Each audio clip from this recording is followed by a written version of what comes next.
Hi, you guys. This is Carol, instructor for Bio 11A, and welcome to this class.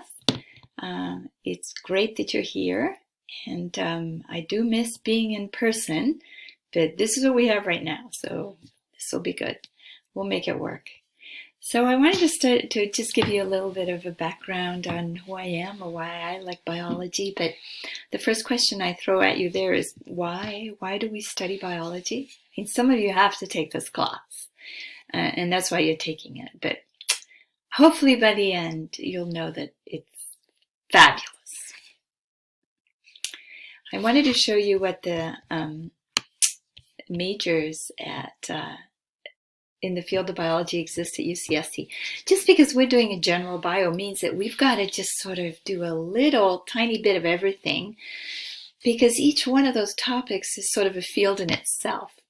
So these are some of the topics of these majors at UCSC. You could major in biochemistry and molecular biology, bioengineering, ecology and evolution, environmental studies, so on and so forth. So it's such a huge, huge field. So what can we do in 6 weeks? Well, we'll try and do a little brushing of as much as we can. And it's both me and Alison Gong is the other instructor, and you'll be meeting her on week 4. So I'll be doing weeks 1, 2, 3, and she'll be doing weeks 4, 5, 6. That's how we have it set up. So the question of why am I interested in biology? I'm very interested. I was very interested in honeybees, and that's what sort of attracted me to graduate school. And I did my graduate studies in entomology, studying insects, and spent a lot of time with this little insect here, the honeybee. It's really fun. And I wanted to show you something. This is my colleague. I'm going to bring this down a little bit so you can see his beard, who in graduate school we decided to build a bee beard on. And Kirk was my colleague, and we made a beard on Kirk. So how do you think we did that?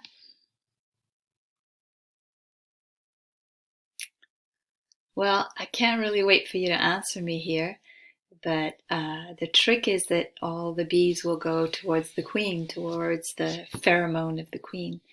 So we somehow had to trap the queen on his chin and make all the bees surround that queen.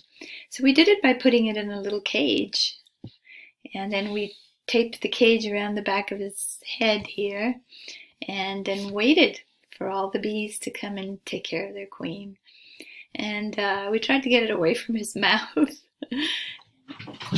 And that's how we made the bee beard. I was standing right behind him there, but I cut myself out of the picture.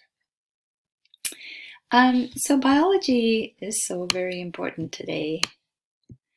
You know that we're recording the hottest years ever recorded are happening now. This affects weather patterns, how organisms live. We've had fires. We've, it's been hard dealing with all these nature events that have surrounded these changes in our climate.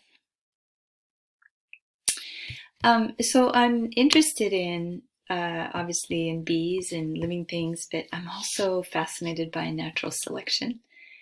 This is a picture of a snake in the Namibian desert that is so fantastically camouflaged that you can barely see its little eyes there. And how did things get that way? So I'm always thinking about how things get that way. And I'll be doing some little clips out in the parks and in the field and the forest, showing you ideas and things about nature and how they got that way. What makes this organism so well adapted by being a coloration that is so well blended with its environment? Here he kind of jumped out here, this snake, and is actually eating his prey. I'm going to keep moving my photo here. I'm going to leave it. So what about the most long-lived organism? Do you know which the most long-lived organism is? How long can you live?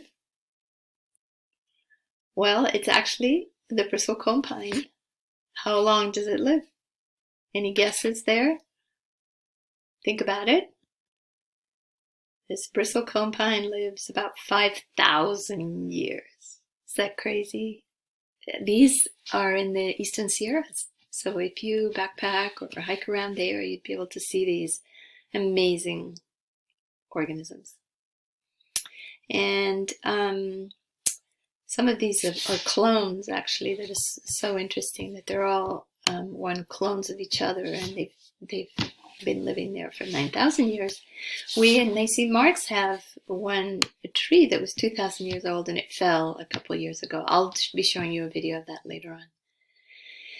These are tiny. These are only about 5 meters tall. Tiny, small trees.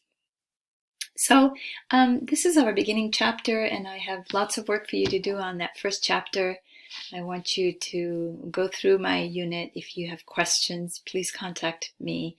And I'll be doing some little short videos like this, mostly summarizing what I want you to learn. Sort of these mini lectures. So till the next one. See you soon.